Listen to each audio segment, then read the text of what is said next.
সিডিএর চট্টগ্রাম উন্নয়ন কর্তৃপক্ষ, সেনাবাহিনী, পুলিশ, বেসামরিক বিভিন্ন ডিপার্টমেন্টের কর্মকর্তা, রাজনৈতিক দলের নেতাকর্মীরা, আসসালামু আলাইকুম। প্রথমত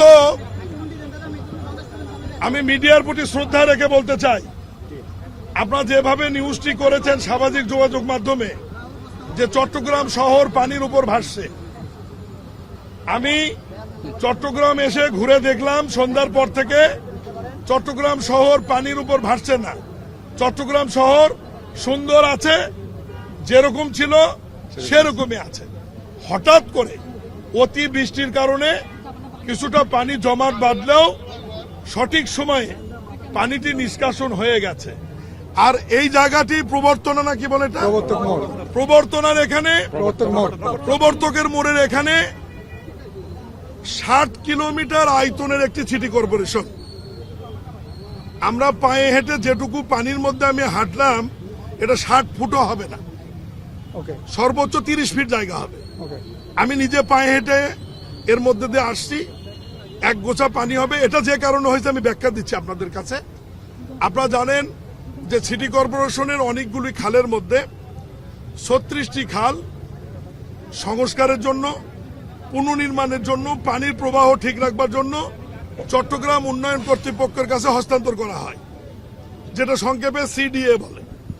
চট্টগ্রাম উন্নয়ন কর্তৃপক্ষের ইঞ্জিনিয়ারিং ম্যান পাওয়ারের ঘাটতি থাকার কারণে তারা 2016 সালে যে প্রকল্পটি নেয় 19 সাল মেয়াদী, তারা সেনাবাহিনীর ইঞ্জিনিয়ারিং কোরের মাধ্যমে এই কাজটি বাস্তবায়ন শুরু করে। 19 সালে সমাপ্ত না হয় এটা টাইম বর্ধিত হয়ে 22 সাল হয়, 22 সালে সমাপ্ত না হয় এটি 24 সাল হয়, 24 সালেও সমাপ্ত না হয় এটি 26 সাল পর্যন্ত বর্ধিত করা হয়েছে। এবং সময়ে সময়ে টাকার পরিমাণও বৃদ্ধি পেয়েছে। আমি ওইদিকে আর যাচ্ছি না। এই 36টি খালের মধ্যে আমার কাছে যেটুকু রিপোর্ট রয়েছে 30টি খালের কাজ সম্পূর্ণ হয়েছে। 5টি খালের কাজ এমন পর্যায়ে আছে সেটি খুব একটা পানিকে বিঘ্ন ঘটাবে না। আমরা যে খালের কাছে দাঁড়িয়ে আছি এটি 36টি খালের মধ্যে যে 6টি খালের বাকি আছে তার মধ্যে হিজরা খাল একটি।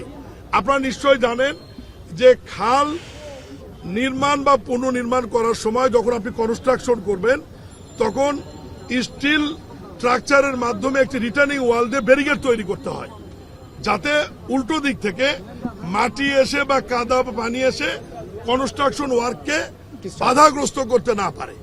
ঠিক এই খালটিরও এইরকম মাঝখান দিয়ে একটি ব্যারিকেড তৈরি করা হয়েছিল এবং ইঞ্জিনিয়ারিং কোর সেনাবাহিনী মনে করেছিল যে 15ই মের মধ্যে তারা কাজটি সম্পূর্ণ করে রিটার্নিং ওয়ালটি তারা উইথড্র করে নিয়ে খালটি সচল করবে।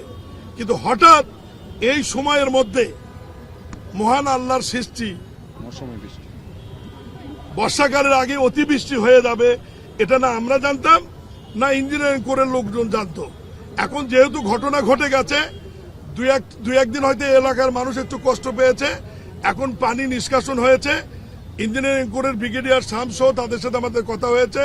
আগামী 5 দিনের মধ্যে তারা রিটার্নিং ওয়াল যেটি দেওয়া আছে স্টিল স্ট্রাকচারের, এগুলো তারা উইথড্র করে খালটি সচল করে দিবে। বর্ষা মৌসুম পার হওয়ার পরে, শুষ্ক মৌসুম শুরু হওয়ার আগে তারা আবার তাদের পুরোনো প্রক্রিয়ায় ফিরে গিয়ে খালটির সংস্কার বা পুনর্নির্মাণের যে কাজটি তারা করবে। এই হচ্ছে মোট সিনারিও বা চিত্র। আমরা ঢাকা করছি চট্টগ্রাম নগরী পানির উপর ভাসছে না। চট্টগ্রাম নগরী শুষ্ক মৌসুমে যেরকম থাকে, শুষ্ক মৌসুমে যেরকম থাকে সেরকমই আছে।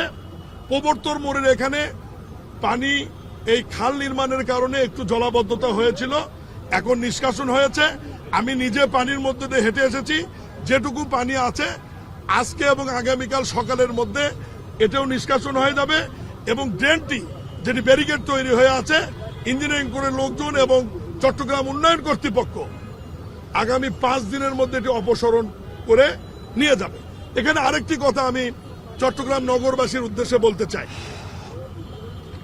একটি সিটি কর্পোরেশনের মধ্যে যেটি গৃহায়ন ও গণপূর্ত মন্ত্রণালয়ের অধীনে, সিটি কর্পোরেশন যেটি আমাদের স্থানীয় সরকার মন্ত্রণালয়ের অধীনে, ওয়াসা কাজ করে যেটি আমাদের অধীনে, পানি উন্নয়ন বোর্ডের কিছু খাল রয়েছে।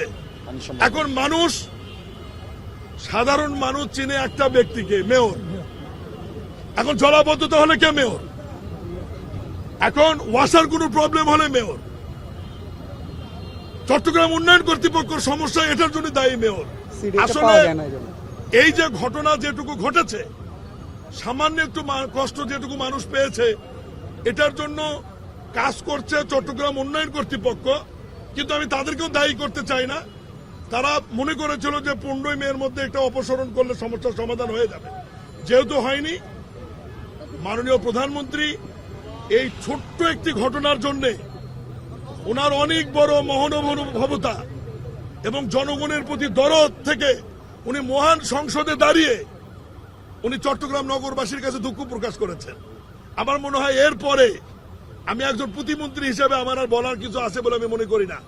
আমরা মাননীয় প্রধানমন্ত্রীর প্রতি শ্রদ্ধাশীল থেকে এটুকু বলতে চাই, আমি এখনই সিটি কর্পোরেশনে গিয়ে সংশ্লিষ্ট কর্তৃপক্ষের সাথে মিটিং করব এবং আগামী দিনগুলোতে এবং বর্ষা মৌসুমে যাতে জলাবদ্ধতা না হয় এবং চট্টগ্রাম নগরবাসী যাতে স্বস্তিতে বসবাস করতে পারে, এ ব্যাপারে আমরা প্রয়োজনীয় পদক্ষেপ নেব ইনশাল্লাহ। সবাইকে ধন্যবাদ। শেষ করি, সিটি গভর্নমেন্টের দাবি এটা নতুন নয়, এটা প্রায় 15-30 বছরের দাবি। আর বিএনপি সরকার ক্ষমতায় আসছে মাত্র 70 দিন হল। এটা নিয়ে আমরা গবেষণা করব, দরকার প্রয়োজনীয় টেকনিক্যাল কমিটি করব এবং বিশেষজ্ঞ কমিটি করব। সব মিলিয়ে আমরা দেখব, যদি সিটি গভর্নমেন্ট, যদি জনগণের যদি মঙ্গল হয়, তাহলে অবশ্যই মাননীয় প্রধানমন্ত্রী, যেহেতু জনগণের ভোটে নির্বাচিত সরকার, সরকারের প্রধানমন্ত্রী, উনি বিষয়ে অবশ্যই পদক্ষেপ নেবে। ধন্যবাদ। বিএনপি হচ্ছে গণমানুষের রাজনৈতিক দল।